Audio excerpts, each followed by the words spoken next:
Welcome to Atheist Witch, a podcast for witches or any curious minds to learn more about a non-theistic approach to witchcraft.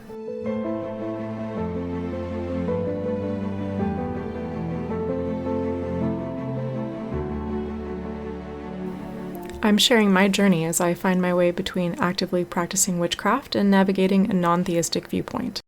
I will never present my or others' opinion as fact, and any positions represented in this podcast will be referenced accordingly. Please keep in mind that just like yours, my practice is ever evolving, and my stance may change over the course of this podcast. I'm always happy to discuss this or answer any questions.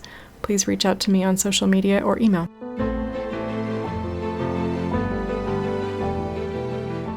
Welcome to the 10th episode of the Atheist Witch podcast, Divination. In today's episode, I'll chat with you about my recent personal practice.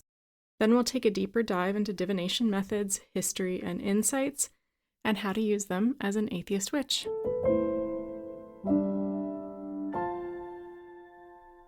In the last episode, I shared some of my personal day-to-day practice in the way I chose to deal with some bad news. When I asked for feedback, I did get generally positive results, so I thought I'd add this in as a quick starting topic to each episode. As always, I'm open to your feedback and would love to hear from you on whether this resonates or if you'd like to hear about something specific. Let me know. That said, today I'd like to talk a little bit about plant magic. I self-identify as a green witch because my practice is rooted in nature and living things. As you might imagine, I therefore love to surround myself with plants, both inside and outside my home. In some of my bonus episodes about the Sabbats, I've mentioned planting my garden and planting seeds as part of my ritual celebrations of the Wheel of the Year. And in the past several weeks, a lot of my magical practice and communion with the earth has been happening in my garden. There's something inherently witchy about getting my hands into the soil and planting seeds and bringing forth new life. I recently brought in the first bounty from my vegetable garden, and when I prepared my vegetables to eat, I took the time to consider where they came from and all of the love and effort that went into them, and then I visualized taking that back into myself and fueling my personal vitality. Plus, I just find homegrown veggies that much more delicious. Although I am an atheist, or an atheopagan if you want to be specific, I admit to some animist tendencies, thus you will absolutely find me in my garden talking to every single one of my plants, and usually whatever local wildlife I find there as well. This is just a wonderful time to be outside, whether it's to meditate or just to have a quiet moment and listen to the wind and the birds. I hope all of you have had a chance to feel the change of the season and absorb the excitement that comes with the spring and the sun. But not the UV rays, don't absorb those. Let's dive into today's main topic, divination. You may be wondering how I'll spin this one. Surely an atheist witch doesn't find value in divination tools, which have traditionally been used to literally divine the unknown. In fact, I find these tools immensely useful in my practice, and I actually use tarot and oracle cards in my daily practice. First, I'd like to talk about my assumptions regarding the general functionality of divination. Why would I bother to do this as an atheist or atheopagan, and what do I think is actually going on when I use a tarot card, pendulum, or other divination method or tool? I like to say seeing is believing, and believing is seeing. I've already talked in depth in prior episodes about the effects of magical practices on the self. We know that it's easy enough to convince our brains to come along for the ride. For example, think about how you can adjust your mood by faking a smile or laughing. Believing in magic, or even sometimes just pretending as if you do, can have a magical impact on your self-confidence, focus, or any number of aspects of your cognitive or emotional abilities.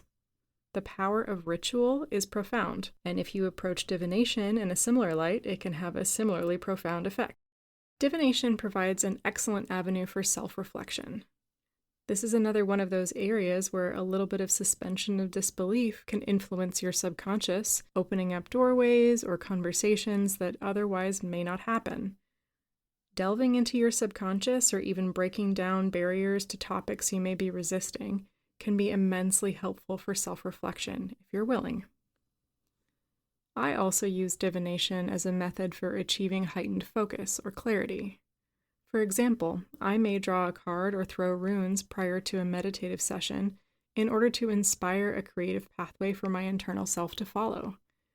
Before sitting down to a big project or a similarly concerted effort, I might use divination to really get my mind chewing on the topic at hand by using it as the focus for the divination. Often when I sit down to write these episodes, I'll draw a card to set the tone and settle into my witchy magical self. Divination can inspire your creativity. Tarot and oracle cards in particular often are filled with symbolism and meaning to ponder, though honestly you can tap into those creative juices by using any divination method. I've found success in creative writing projects in particular by throwing Ogham staves and following the journey through the upper and lower worlds. Okay, I did say I'd explain what I think is actually happening when we divine, so here we go. I think the possibilities fall into two categories. Perhaps we are subconsciously influencing the outcome of the divination. This is a particularly valid explanation in terms of methods like the pendulum, Ouija board, or automatic writing, and it's likely due to a phenomenon called the ideomotor effect. The ideomotor effect is theorized to be a series of tiny muscular movements influenced by unconscious processes. In other words, our unconscious or subconscious mind is influencing the movement of our body without our conscious awareness. That said, there's nothing wrong with this. We're not cheating if this is the case, because this is still an open pathway to the subconscious, and that's what we're looking to achieve anyway. Another possible explanation is that we are interpreting the results of our divination in a way that's influenced by our subconscious mind, if we allow it. This is an effect that's much more likely if we're able to suspend disbelief a bit and really open ourselves up to the meaning of what we learned and how we choose to interpret it. I'll say for myself that my tarot cards have slapped me in the face with some really uncomfortable truths before, to the point where the results are almost eerie. Ultimately, my results are far more useful when I can fully commit to them because of this conduit to my inner self and being willing to face insecurities, fears, and other aspects that I may otherwise suppress in the light of day. By the way, this subjective interpretation of the results is the only reason I will agree to perform divination for other people. I find that if I can provide the avenue, the querent is usually quick to adapt and expound on my words based on their own understanding, and again, that's actually what we're trying to achieve. These results are no less meaningful provided I'm not promising an actual window to the future or to the unknown. Most, if not all, of the divination methods I'm about to discuss benefit from achieving a state of relaxation and calming or quieting the mind before beginning. It's helpful to develop a go-to method for entering this almost meditative state. One technique is rhythmic breathing, like box breathing or belly breathing. To try a method called 4-7-8 breathing, get comfortable and empty your lungs of air, and then breathe in for 4 seconds, hold for 7 seconds, then exhale forcefully from your mouth for 8 seconds. This should make kind of a whoosh sound with your exhale. Repeat this 4 times. Or you could try a progressive relaxation exercise like a body scan. A body scan is a mental exercise where you quiet your breathing, close your eyes, and mentally check in with each part of your body in slow progression, usually from your toes upwards to your head. During the scan, if you notice any points of tension, you can pause and breathe into it to release the tension before moving on. If you're into visual meditation, you could try mentally visiting a calming place. Close your eyes, breathe slowly, and gradually visualize walking down a path before arriving at a very special place. You can take some time moving about the space and exploring until you feel calm and steady enough to slowly come out of the meditation and begin your divination. For myself, I ground and center. There are as many techniques for grounding and centering as there are witches, but my personal preferred method is to sit quietly, preferably on the ground, eyes closed, and calm my breathing. I will visualize my connection to the earth beneath me. For me, this is usually via a golden glowing trunk and roots. Then I will similarly visualize my connection to the sky via golden glowing branches. I will picture the cool, steady energy of the earth and the bright, inspiring energy of the sky flowing into me with every slow inhale. It collects there at my center with every inhale, and with every exhale, it expands out until I'm glowing from head to toe, and I will mentally push it out into a beautiful, glowing aura around my skin. When I'm ready, I will find sort of a state of equilibrium, and on the next exhale, visualize myself releasing any excess energy into the earth. Then it's time to open my eyes and get on with my day, or in this case, my divination. I find this visualization exercise really helpful because it sort of combines all the other techniques in a way that really resonates with me. Next, let's talk about a few of the more well-known divination methods. I've mentioned many of these in passing, but I'd like to take a closer look at them today. Now, I would be remiss if I didn't touch on astrology. Predictive astrology is, in fact, a type of divination meant to uncover the secrets of the self in past, present, and future. Astrology is an enormous topic, and I will save the majority of it for a future episode. Similarly, I will bypass dream interpretation and lucid dreaming today with the intention of covering this in more detail in another episode. That said, the first method of divination that usually comes to mind for most folks is the tarot. Tarot is believed to have originated in Italy in the 1400s and was originally used for games. Around the late 18th century is when tarot cards began their association with the occult, and today, tarot is one of the most widely practiced forms of divination. Probably the most well-known deck of tarot cards is known as the Rider-Waite-Smith deck. Created in 1909 by A.E. Waite and illustrated by Pamela Coleman Smith, this deck is rich in symbolism and is often the starting point for anyone looking to learn more about the tarot. However, there are multitudes of different decks available these days, and there is a deck for everybody. My current personal favorites are the Witch's Tarot by Ellen Dugan and the Wildwood Tarot by Mark Ryan and John Matthews. I've also seen tarot decks themed around things as wild as the Kama Sutra, Jane Austen, or even gummy bears. Despite the broad variety of decks, most every tarot deck consists of 78 cards, including a somewhat familiar set of 4 suits, plus 22 cards called the Major Arcana. The Major Arcana typically represent a number of archetypes that are steps along the way of something called the Fool's Journey. The Fool card is number 0 in the deck, and through the deck he travels through many trials and tribulations before arriving at card 21, the World. The cards of the Major Arcana are highly symbolic and tie closely into fairly obvious archetypes. Each card has a fairly distinct meaning and presence on its own, and are often interpreted to be a reflection of the querent's inner self. The rest of the cards in the deck are referred to as the Minor Arcana. These cards are broken up into 4 suits, traditionally swords, cups, pentacles, and wands. Each suit also has an elemental association, and oddly, not all deck creators agree on this. In the Rider-Waite-Smith deck, and many others, the suit associations are swords with air, wands with fire, cups with water, and pentacles with earth. However, some decks reverse swords and wands such that swords are associated with fire and wands with air. For the purposes of the podcast, I'll proceed assuming that we're aligning with the Rider-Waite-Smith. The suit of cups and its corresponding element of water is commonly tied to love and emotion. These cards tend to represent themes like friendships, relationships, family, and romance. Swords, like their corresponding element of air, represent themes of wisdom and intellect. Swords in readings often indicate ideas, knowledge, or discernment. The suit of wands symbolizes fire and thus aligns with passion, confidence, and growth. Wands signify swift movement and energy in a reading. Finally, pentacles associated with earth represent practical concerns. In some decks, this suit is called coins instead of pentacles, so as you may imagine, these cards align with themes of prosperity, security, and worthiness.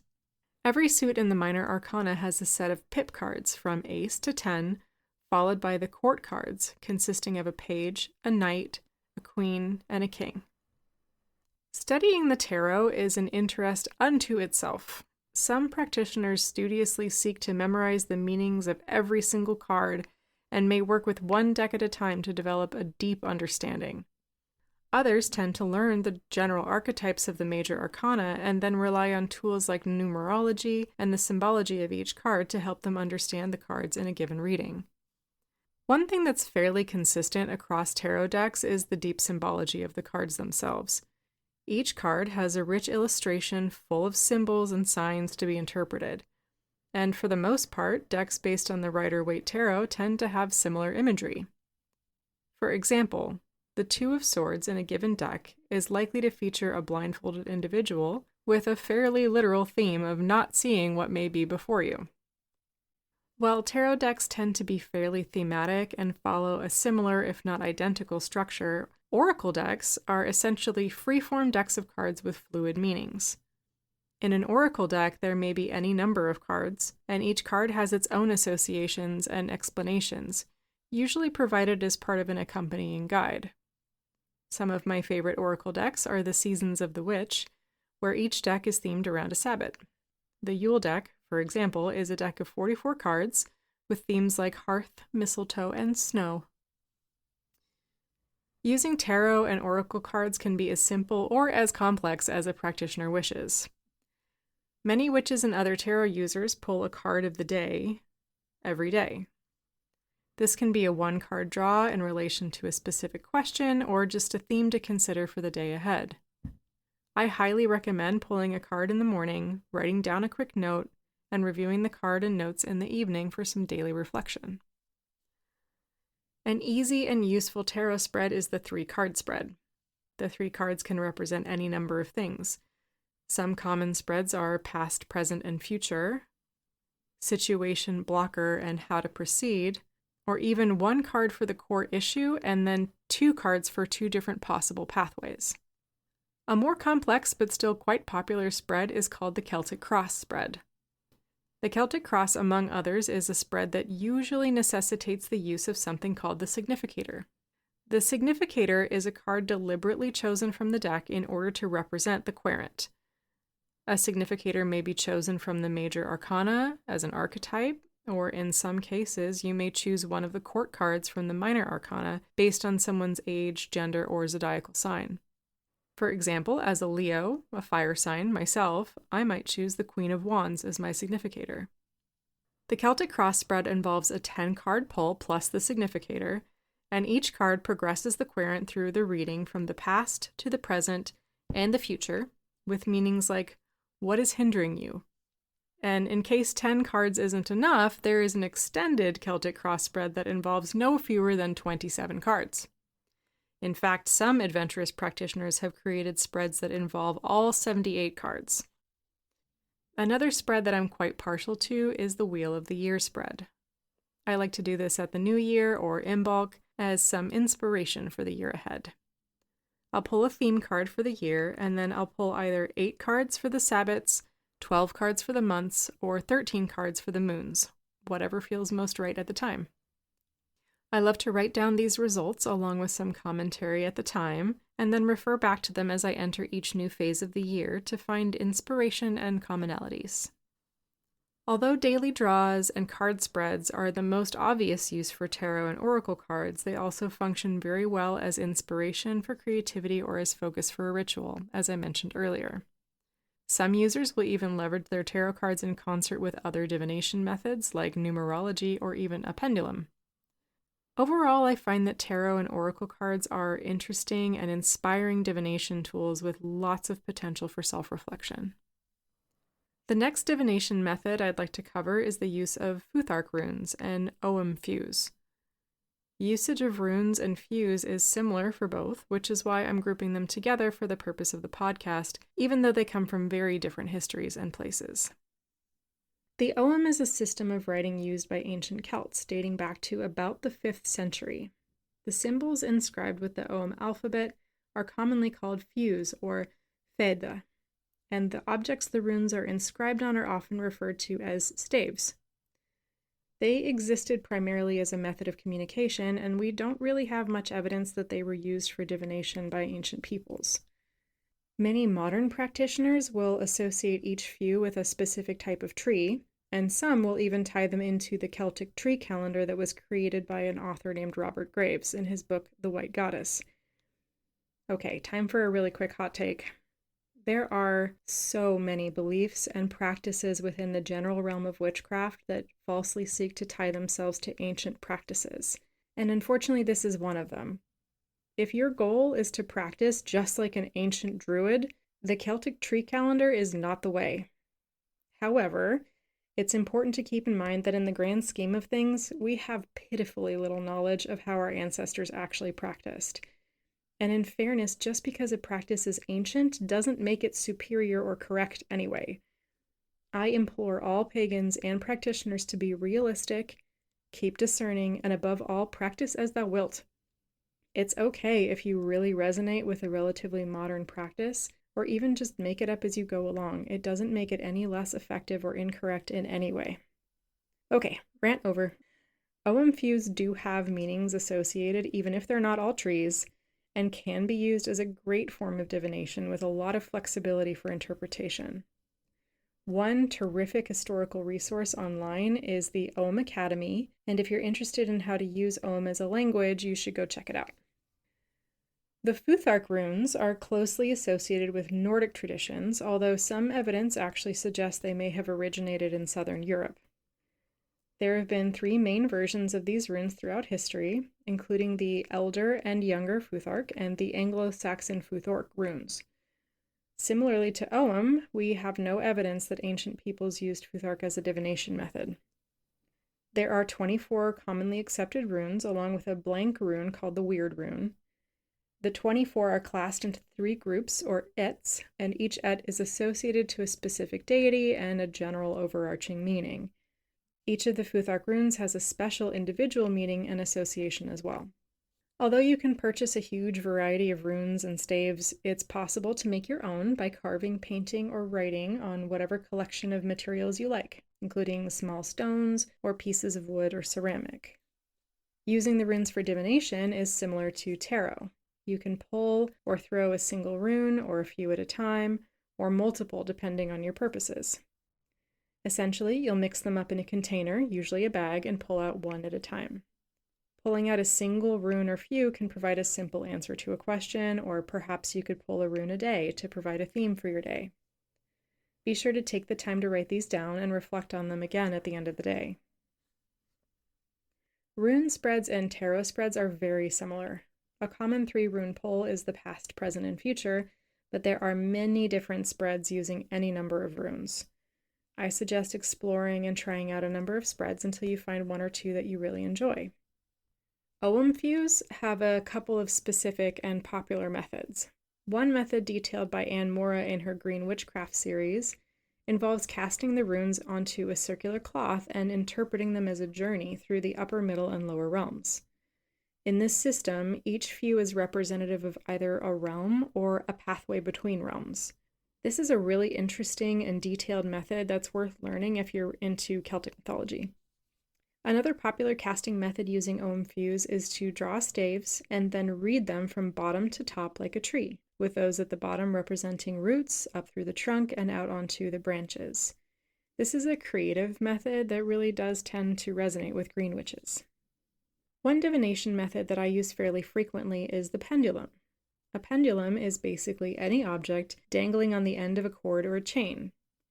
Usually the object is a crystal or metal bead or shape of some kind. What type of pendulum you use is entirely up to you, and the possibilities are broad indeed. If you'd like to tie a string around a rock, you go for it. Using the pendulum is also very straightforward. Grip the cord, chain, or string between your thumb and forefinger and interpret the movements the pendulum makes. The interpretation is where the subtlety of the pendulum lies, of course. In order to ask a question, most practitioners will start out by calibrating their pendulum. You can do this by holding your pendulum still and then either asking what movement means yes, or you can ask a question for which you know the answer is yes. The resultant movement can henceforth be interpreted as yes, for example, a clockwise circle or swinging from side to side. Perform a similar question to determine the movement for no. You can even take it a step further by working out responses for unknown, or even I don't want to answer that. Once the pendulum is calibrated in this way, you can ask any multitude of yes-no questions. Another method is to use a pendulum board or cloth where the answers are marked down on the surface in pairs across from one another, so that in order to answer the question, the pendulum can swing back and forth over the intended answer. Pendulums can be used over other objects, such as a map or an array of tarot cards.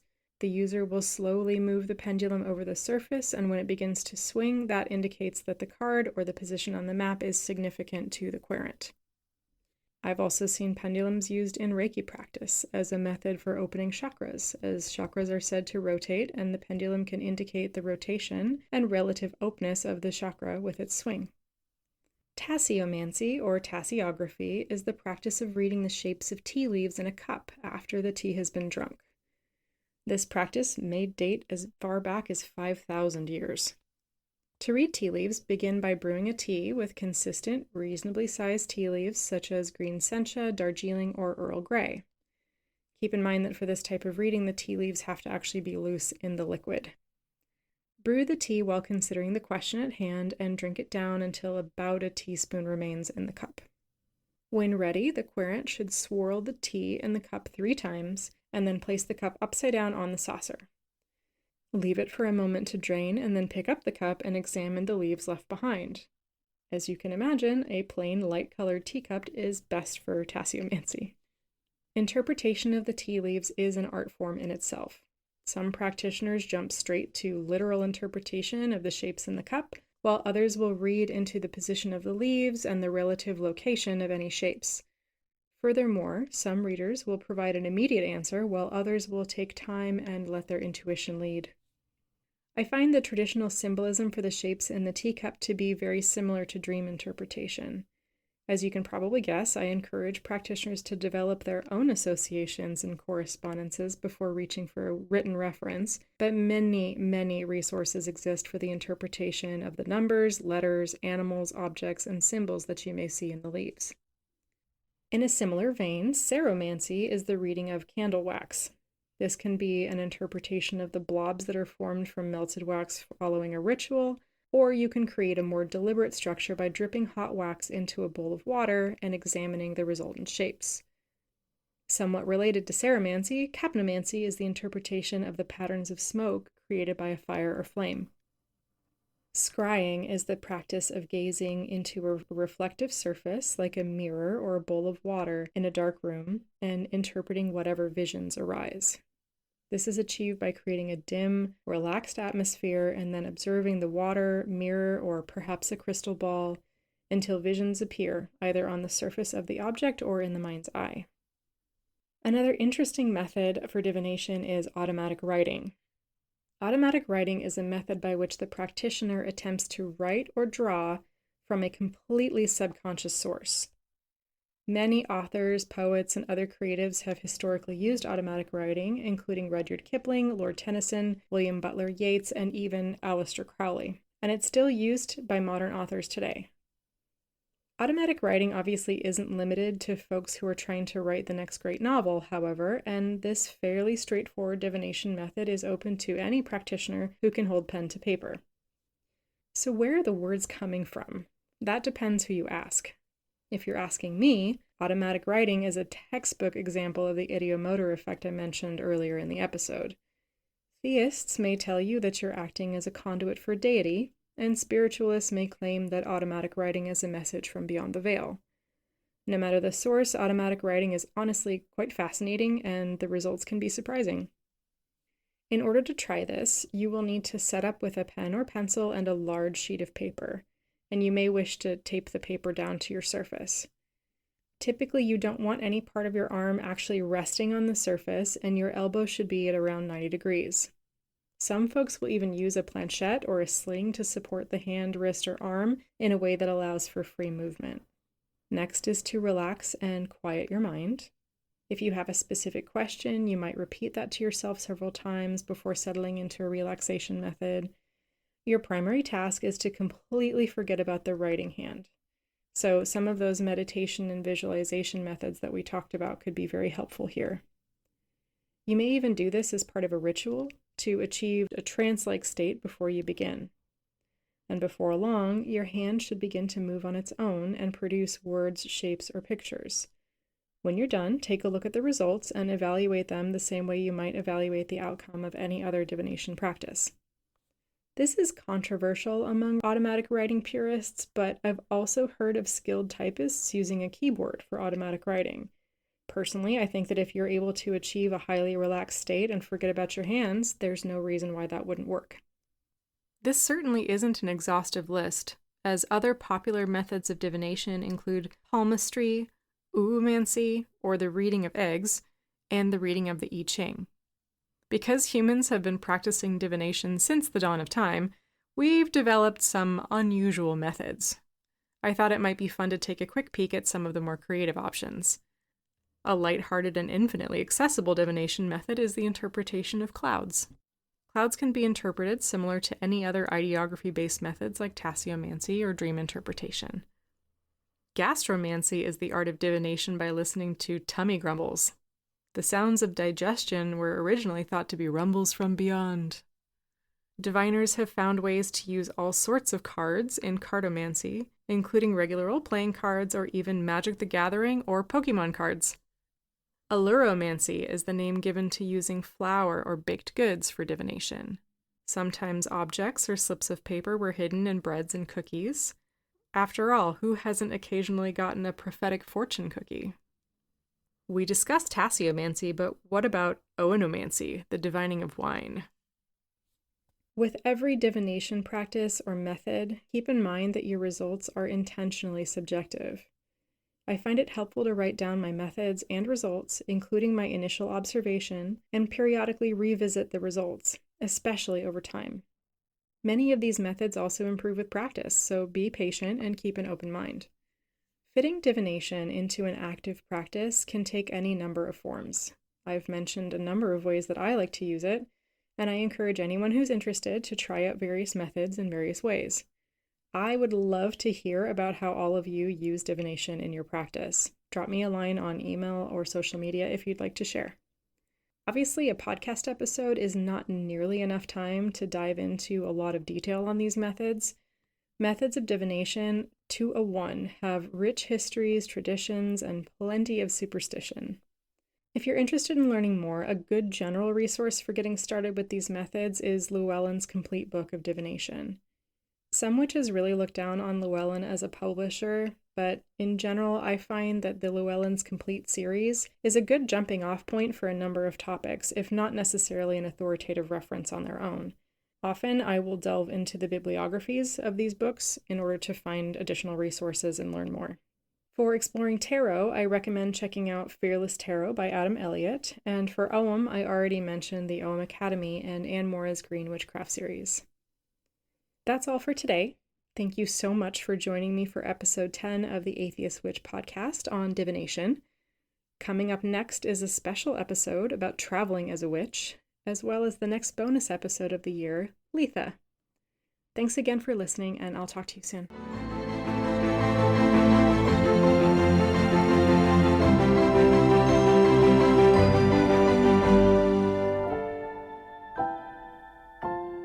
The best way to support this podcast is to please like, subscribe, or leave a review. Follow or message me on Insta at anatheistwitch or email me your comments and questions at anatheistwitch@gmail.com.